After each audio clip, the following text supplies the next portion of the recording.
Well, hello and welcome to another episode of TI Talk. My name is Warwick Powell. I'm a senior fellow at the TIO Institute, and I'll be hosting today's discussion.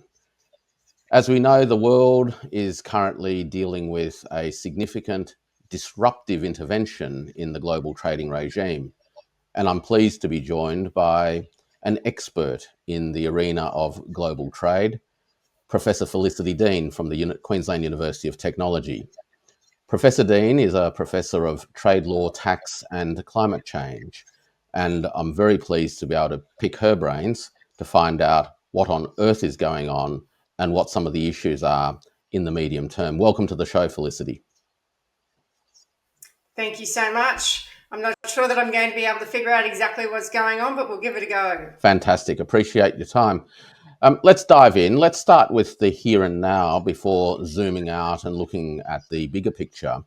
The here and now, of course, is defined by the rather comprehensive array of reciprocal tariffs that the Trump administration has announced and intends to activate shortly, which impacts most countries around the world. Could I ask you just to reflect on that at a broad level, but also perhaps shed some light on how it is impacting the Australian economy? Absolutely. Well, obviously, the so-called reciprocal tariffs that were announced on Liberation Day were quite extensive. Certainly went against my predictions as to what was going to happen. We did have quite a bit of lead up into this to be speculating on what might be announced, and I was 100% wrong because I thought it was going to be a 20% tariff across the board. But instead, we had a very long winded discussion as to what was happening. These reciprocal tariffs, which are not actually reciprocal tariffs at all, that would imply that the tariffs are in response to those being levied on US products. That would be the equivalent, and that's not actually what's happening here.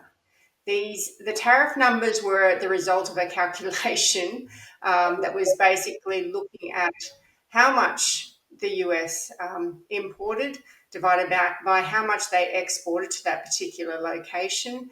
That came up with a percentage, and then there was that was divided in two, and that's what the so-called reciprocal tariff was for each of these countries.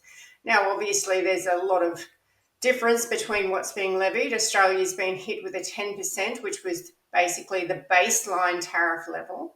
There were some countries that missed out, and there were some surprising countries in there as well. Some that were completely uninhabited, and some that don't do any trade with the United States.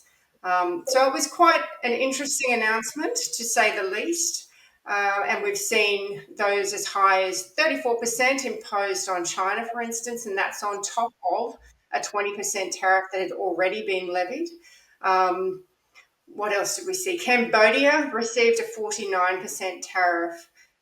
From memory, Bangladesh, that was one of the tariffs that I found to be most offensive, because Bangladesh is, of course, a very low-income country. They received a 37% tariff, so it could have very drastic impacts on their economy as a low-income country, and with a lot of people who are, of course, living in poverty there. Now, in Australia, like I said, the direct impact is a 10% tariff imposed on all of our products that are being imported into the United States. There were some exceptions to this, which was quite surprising as well. There was a lot of talk about pharmaceuticals leading into the tariff announcement, and they were, in fact, exempted from any tariff. The beef, however, was not exempted, and so any beef being imported into the US from Australia will receive the 10% tariff. The direct impacts don't seem to be something that's too troubling for anyone at this point. There are, of course, other markets that can be accessed for our beef products, for instance, and the same for a lot of the other products that are imported into the United States. And there's also questions around whether this 10% is actually going to have an impact on the level of imports into the United States. Now, that's the direct impact. The indirect impact is not quite as well known because, of course, China is our largest trading partner. So, any economic impacts there will be felt within Australia as well. Not to mention the fact that a lot of Australian companies do produce their goods in China, which, of course, will be subject to a very large 54% tariff at this point. Although, if you start looking in most recent reports, there has been threats of making this even higher. So, yet to see if those will be followed through with actual actions. But I think we're pretty aware that at this point, the US administration isn't bluffing on these tariffs. And, those indirect impacts, not completely known. And the responses from the Australian government have been that they won't be levying a reciprocal tariff on the US at this point. We are one of the few countries that have come out and said that directly. A lot of other countries have been looking at their options as to what they can do. Of course, China has said that they will stand up until the very end when it comes to trade war. I believe Japan's currently in negotiations with the US administration. And we've seen Canada has actually initiated a trade dispute in response. Our government released a 5-point plan as to how they were going to deal with this and have alluded to the fact that they may be looking to our free trade agreement as a means of addressing this dispute. Look, I'll come back to the issues around the institutions and the agreements a little bit later on, but I wanted to pick up on a few points that you touched on in relation to the tariffs and the issues that they immediately raise, and let's see if we can bite them off one at a time. Probably the first issue that seemed to be relevant to me is that it's important to bear in mind that globally the US market now contributes about 15% of total imports, which means that the extent to which the tariffs, which ultimately create a cost for or a barrier to entry into the US market, impacts different economies will vary depending on how much they are exposed to the US market. But in aggregate terms, the US market represents about 15%. That seems to me to possibly limit the extent to which it has leverage, particularly on some of the larger economies that already trade in a quite diversified way. Do you have any thoughts on that? Yeah, that's a really interesting point. And that sort of comes back to the motivation of the US administration in the levying of these tariffs. Because if you listen to what they say directly, it's about bringing back manufacturing to the United States, protecting domestic industries, and ensuring that there's sufficient jobs within the United States, making sure that economic growth can continue and reducing the deficit, all those sorts of things. And so the impact on different trading nations, if you listen to that rhetoric, they don't actually care. They're more concerned with the protection of the United States, seem to think that they perhaps don't necessarily need the rest of the world, which is a very interesting position to take when we've got such complex supply chains that we're dealing with in this day and age. It's not quite as simple as just, well, with some products perhaps, but with others, you can see products and intermediate goods crossing many borders before they get to their end consumer. And so there can be quite a degree of complexity involved here. And if those tariffs are going to be imposed on intermediate goods, then just the fact that the end consumer is in the United States is not necessarily going to be the only concern. So that's where I'm talking about these indirect impacts. And really, we probably need to see some modelling as to what those are going to be. And I don't believe that that's been done extensively at this stage. Which raises, I guess, the second point which you touched upon, and that is that not only does the impact of the tariffs differ in terms of the trade exposure to the US market is concerned, but it also affects countries differently by virtue of the different nature of their economies and the extent to which they're well developed. And you touched on two examples, Bangladesh and perhaps it was Vietnam. The issue seems to me that if this was a question of reciprocity, then in many regards, regardless of whether low-income countries have tariffs on American goods or not, the extent to which they're likely to increase imports of American goods, which are relatively expensive, is actually quite low in any case. But if these tariffs adversely affect the economies of those countries and the livelihoods of people there, then we're actually giving rise to a classic beggar thy neighbour effect, which is making your customer even poorer, which will further damage American exporters. Any thoughts on that? Yeah, look, absolutely. And these were some of the concerns. And my first thought, well, to be perfectly honest, I was outraged because, one of the things that we look at when we're studying international trade is we're not just concerned with what's happening in our own country. We live on this planet. We all live here together. There's a lot of people beyond your own nation's borders. And presumably, we don't just care about those people within the nation's borders. One of the benefits of international trade is that if it's done correctly, which clearly that's not the case at the moment, but if it is done correctly, then it can work towards bringing some of these countries out of living below poverty levels. So, first of all, that was one of my concerns when I saw these tariffs being announced, and the fact that, yes, I did mention Cambodia, but you're absolutely right, Vietnam as well. And yes, if this does impact on their economies, does keep people living within poverty, then of course they're not going to be able to import any products from the United States. Well, some are, of course, but not exceed the level that they're at the moment if their economies are hit badly, because it's those low income people that will feel the effects most greatly. So you're absolutely right. It's not going to achieve greater exports of US products to those nations. And if that was what was intended, then this would not be the way to go about it, which makes me question those motivations, to be perfectly honest.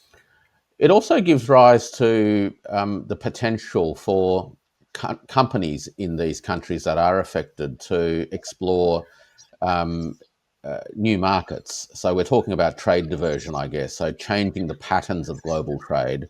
So if the US market is more difficult to access or more expensive to export into, then these countries invariably will be exploring alternatives elsewhere.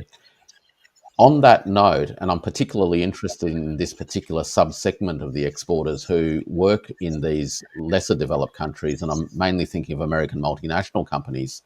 Um, how do you think these MNCs are likely to respond? Because the prices that they're charging in the US market is substantially greater than their unit costs of production in the developing countries, which means that these companies actually have quite a substantial amount of margin room to absorb some or all of these tariffs, which raises a distributional question. And that is that if they absorb the tariff, then it's their shareholders who will be affected. Do you think, for instance, that these are some of the reasons that are giving rise to the nervousness and the jitters on the equities markets? Oh, look, the nervousness and the jitters of the equities markets could be caused by all sorts of things. And, I'll be the first person to profess that I'm not an expert in what causes that behavior. And I suspect that it's a little bit of a guessing game to try and figure out what's going on there.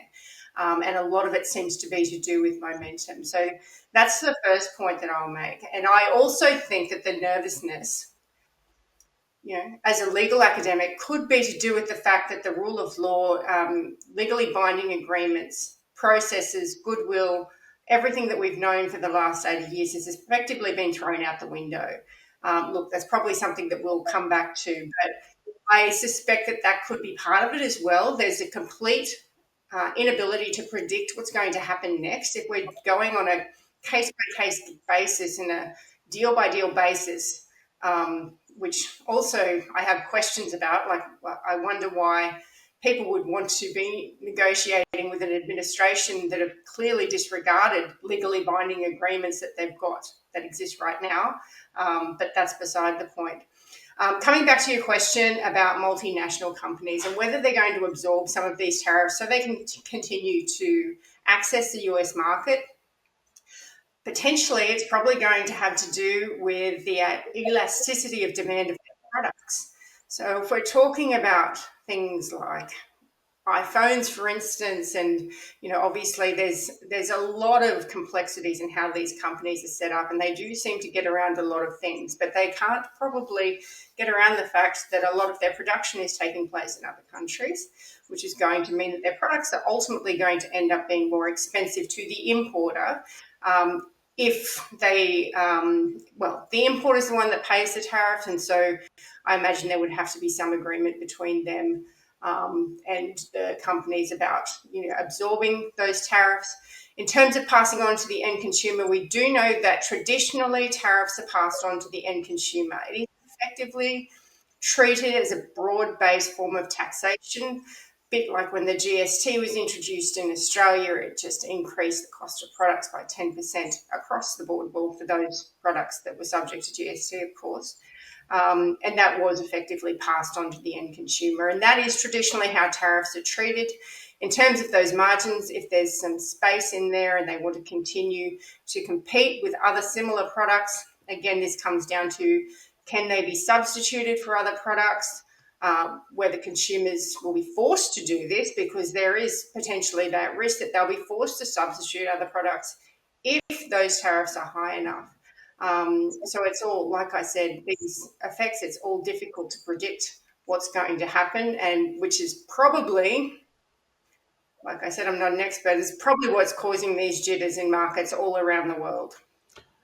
Look, the last issue that I'll touch on before we dive into some of the more legal or institutionally related questions is in part, this I guess is a segue towards that, and that is the question of arbitrage. As more potential deals are being done on a country by country basis, the inadvertent consequence is that it actually opens up more room for arbitrage as companies seek ways of getting around the particular tariff regimes in the first place. Any thoughts on that? Yeah, well, look, we saw this during the first term of the US administration that we're currently studying. There were some exceptions. There were tariffs that were imposed quite heavily on some nations. There were some exceptions to this, and we did see some impacts directly on the way business was done. Some things moved around, for instance, to try and get around these tariffs. This time it looks like we're not getting quite the same exceptions and the means to get around them. Obviously, you've identified, if we do have these case-by-case negotiations where exceptions come about, which to me is extremely strange. And look, as it's hard to say what we would do if we're in the position of being negotiators, but I would not be inclined to be giving up things that were very important to the domestic sovereignty if I was one of those negotiators, because who's to say that that agreement would mean anything within the space of a year? Because we've seen a lot of agreements completely thrown out the window here on the basis of what doesn't appear to be a good theory or a good purpose.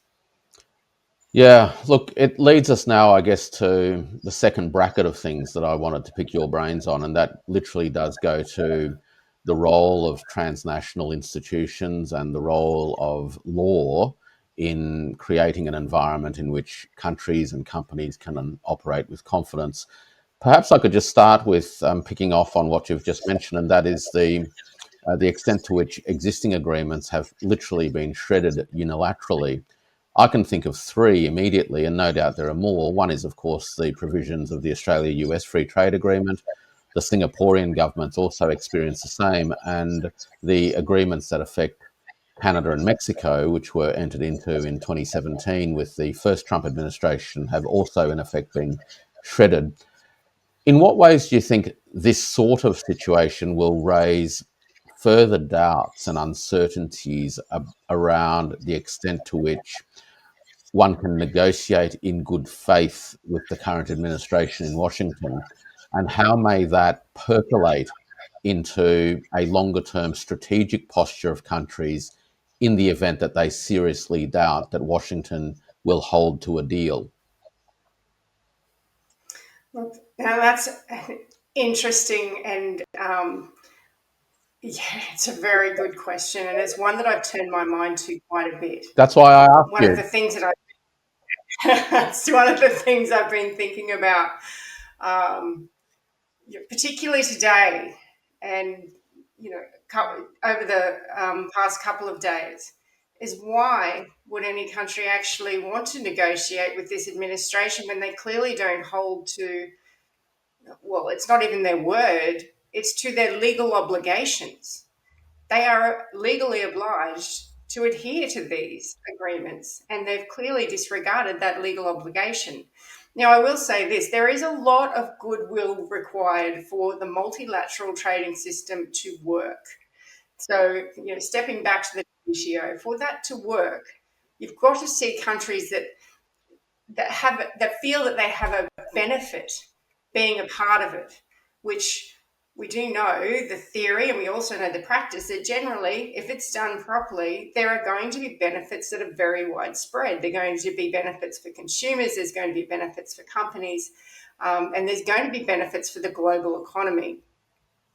But it does require countries to actually accept those benefits and to want to be a part of it, because the sanctions that are imposed are to do with trade. And so if you're putting up these barriers and basically saying we're fine by ourselves, we can operate alone, we only want products that are produced in the US, we don't want to be trading with any other partners at all, then there's absolutely no incentive to adhere to these agreements beyond the fact that you are indeed legally bound by them. So there is that issue when it comes to the United States at the moment. So the current US administration does not appear to believe that there is a benefit to being a part of the multilateral trading system. And that flies in the face of economic theory. I'm sure that you could find economists that disagree with that theory, but I'd say they'd be few and far between. And so there is that side of things. And so questions around these free trade agreements, for instance, it's a similar thing. You are legally bound to adhere to them, but what do you do if they're breached? You enter into negotiations. There'll be a panel to decide the issue, and you will be asked very nicely, also legally obliged, to bring any measures that infringe those agreements into line with them. Now, if the country doesn't do this, the United States is the one that we're talking about, if they choose not to do this, which looks like I would highly doubt that they would, you can't go in there with a wrecking ball. We're talking about sanctions in the way of economic sanctions, and if they don't feel that they want to participate in the rest of the world when it comes to trade, they're not going to care about those economic sanctions. And they don't seem to care about goodwill with the rest of the world. And trading with the rest of the world at this point. Whether that is a sentiment that continues, I'm not sure, but I would hope that perhaps the rest of the world sees this as being, it's a point of isolation, really. I mean, obviously, we've had this administration to deal with on and off since 2016. Prior to this, there was a lot of good that was generated by the US. Obviously, there's, no country is perfect, of course, but there was a lot of working with other countries to try and achieve mutual ends. And perhaps this will be seen as a bit of a blip in the road. And if things do change drastically politically in the United States, perhaps that goodwill can be built back up again very quickly. If it's not recognised, however, and there were some concerns during the intermission that we had on this current administration, because things weren't necessarily wound back as quickly as one would have thought. So, it all depends on where things go from here, and if this current behaviour and posturing continues for the next 4 years, then obviously the damage is going to be worse than if it is short-lived. Yeah, I see two threads of commentary often in the last few days that, in a sense, run contrary to each other, but seek to ultimately point to a claim, and the claim is the centrality of the United States to the world global trading system.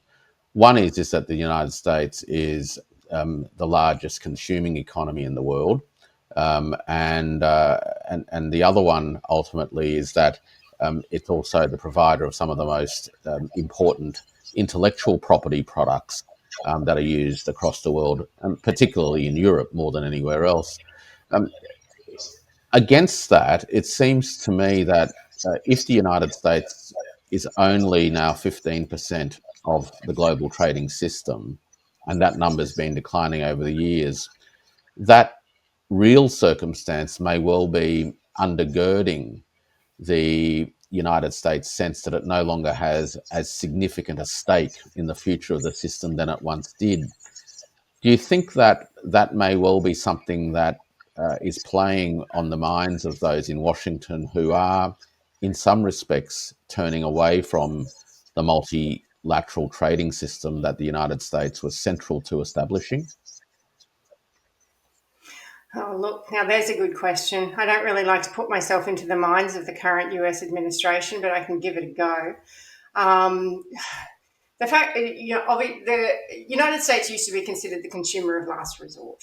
So the idea that, if you couldn't sell your products, you could probably sell it in the United States. Obviously we do have anti-dumping laws, and perhaps we don't want to go into those. So you can't sell it ridiculously cheaply because there are actual rules against that. But certainly was seen as being a good market to have access to when it came to goods and more recently services, of course. The fact that that's been declining, and whether that's something that plays on the minds of those in Washington at the moment, and has this led to decisions such as imposing tariffs on all products? I don't know. It just doesn't make any sense to me, to be perfectly honest. There's so many things in this that don't make sense if we listen to the arguments that they have given us for doing this. One of them is to bring back manufacturing and bring us back to our heyday, and that will ensure that jobs are flooding back into the United States. However, we do know that automation has become, quite the thing, coming back to, important um, innovation. And automation is definitely something that you see in a lot of manufacturing now. And so you're just not going to have the same jobs that you had in the 1960s. And certainly not back in the 1930s when the reduction of tariffs was really needed to be initiated. So there is that lack of logic that just doesn't sit well in my mind. And in terms of whether that's playing into their decisions, look, I really don't know. Either there's a big conspiracy around this and they're doing it for whole other reasons, or they're just getting some incredibly bad advice, or they just have some very wrong ideas with the way to do business. Now, how do you think this is going to unfold in terms of the World Trade Organization having been the centerpiece of the multilateral trading system that many have become accustomed to? Obviously, a large part of that, 15% is not a small piece of the jigsaw puzzle, essentially making itself less involved in the global trading system, does affect the way in which others think about it, particularly in light of the fact that, and there are 2 points here. One is that recently the current US administration has indicated that it is going to temporarily suspend funding to the WTO, but also from a more longer term point of view, the United States administrations have consistently blocked the appointment of judges to the appellate body, which has in large part rendered, formally at least, the dispute resolution mechanisms of the WTO dysfunctional. Given those two things, and given the withdrawal of the United States via its imposition unilaterally of tariffs, where do you think the risks are, and perhaps also the opportunities are, to the multilateral global trading system and the WTO? Look, now that's another excellent question. You're asking some really good ones. So, first of all, so the suspending of payments to the WTO, I have seen a number of reports on that. I haven't seen that confirmed on the WTO site. However, there didn't surprise me at all when I saw reports on that. And I believe they contribute something like 11% of the annual budget. And so it's not going to be a small hit to the WTO if they do withhold those payments. And I believe they're behind on two at this point. Now, that doesn't mean that the United States completely withdraws from the system. It does mean that they do enter into a bad actors list, which I think has 3 different levels, and they would only be at the first level, which wouldn't necessarily suspend all of their rights, and they could still initiate disputes under the WTO. Which is one of the things that I think they should have done. If they had all of these complaints about non-tariff barriers to trade, then one way to deal with those is to put that to the WTO and allow that to be adjudicated and go through negotiations in an appropriate way. And I don't think I'm the only person in the world who thinks that. I have seen other leaders suggest that as well, that these differences should have been resolved appropriately, not through these unilateral what they've been referred to as blackmail, I believe, measures. So that's really the first thing. Now, the opportunity for the WTO, obviously you've recognised that the appellate body at the moment, we don't have full membership, which means that we can't see any appeals being decided. So this means that if a dispute is decided one particular way and a country decides to appeal that dispute, that appeal cannot actually be heard. So it's sitting there waiting to be heard. And this is actually the case with some of the 2016 US administration's tariffs, the previous steel and aluminium tariffs. They were decided by a panel that these were actually not compliant with WTO rules, that the national security excuse did not apply to these tariffs. There was no basis for that under the WTO rules. And so they were ordered to bring these tariffs in line with WTO rules. However, the US, of course, decided to appeal this decision, but the US has also blocked the appointments of members to the appellate body, which means it's just going to sit there waiting, which is quite an interesting move, to say the least. Now, the WTO is well aware. This has been going on since 2020. We haven't had a full functioning appellate body since 2020 because that membership has been blocked. And so this has been the subject of a great deal of talks within the WTO membership. Anything in terms of negotiations and major changes to the dispute settlement system is not going to be resolved quickly. This is one of the issues with having 170 members of an organisation with a lot of different interests involved. But I do believe that if the majority of those parties do feel that there are benefits to the multilateral trading system, that there is a need for the rule of law at this level, a need for certainty, and there is a need to have disputes resolved in an appropriate manner, then perhaps this will encourage them to come to an agreement when it comes to changes to the way that is set up and the role of the appellate body. These are all points of discussion. And this could, in fact, let's be a bit optimistic, this could present an opportunity and perhaps encourage those members to really come to decisions on this, really negotiate on this matter, if indeed they do see those benefits, which I do believe they will. I was watching a representative from India, for instance, today talking about this matter and talking about the fact that they believe in the rule of law, they believe in adhering to it, and they certainly believe in having a multilateral trading system that enforces it. And so, that they're a very big player in global trade, and so hopefully that means we may see something positive come out of this difficult time. It's interesting how something that at one level is interpreted as being a threat to globalism as we've understood it to be may actually be the catalyst for globalism to strengthen and consolidate, but perhaps without the Americans involved at this moment in time until they're ready to come back to the table. In the meantime, though, Felicity, the other thing that seems to be growing in prevalence around the world is a whole network of obviously bilateral trade agreements and also lower order regional multilateral trading arrangements and institutions, whether it's the Regional Comprehensive Economic Partnership, which covers Asia, or ones that impact on the African continent and over the Pacific and other parts of the world. Do you have any thoughts at the moment on how those regional level institutions may come into their own as part of the response set from countries around the world as they seek to navigate the disturbances that have been caused by the reciprocal tariffs?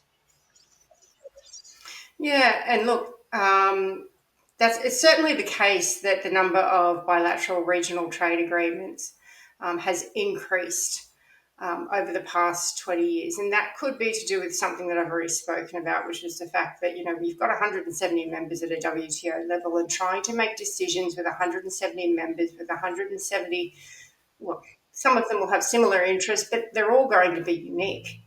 And so it does present a lot of barriers to negotiations. And when there needs to be equality between those members, of course, you're going to find difficulties in assisting things to evolve in an appropriate way, which, of course, is not the same world as it was. The WTO was only established in 1995, but the rules, the basis, the backbone of the WTO, that was decided after World War II. And so it's been around for quite some time, and whether all of these rules and various aspects of those rules are still appropriate in 2025 is questionable. And, there's certainly difficulties in updating some of those rules when you are dealing with so many actors, of course. But then on the other side of the coin, if you've got everybody entering into bilateral and regional agreements, and although, some of them may have a number of countries involved in those agreements, and you've mentioned RCEP, and I think there's something like 15 parties involved in RCEP, but some of them far less. The US and Australia Free Trade Agreement, you've got two. So if you need to have agreement upon agreement, negotiation upon a negotiation, that's not efficient either. And so, there's positives and negatives involved in both processes. And I would say that both the World Trade Organization and these regional or bilateral trade agreements have been relevant, despite the fact that the number of regional trade agreements has been increasing. The WTO has still been relevant. It's still been a place to resolve issues. And certainly something that we turn to.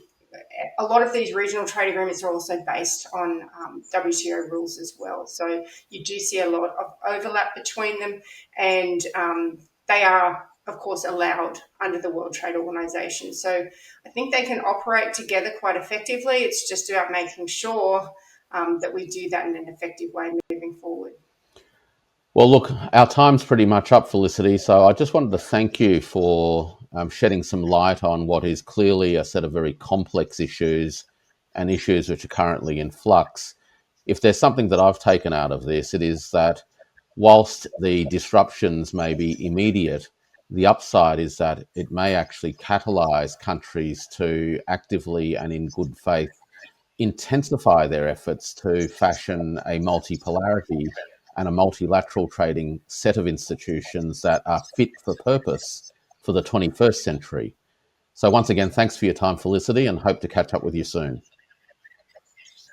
Thank you so much. It's been a pleasure to talk with you, and I think that's the very optimistic way of looking at it, and we'll take that approach. We'll remember that the General Agreement on Tariffs and Trade was agreed after World War II, which I think was also a very difficult period of time.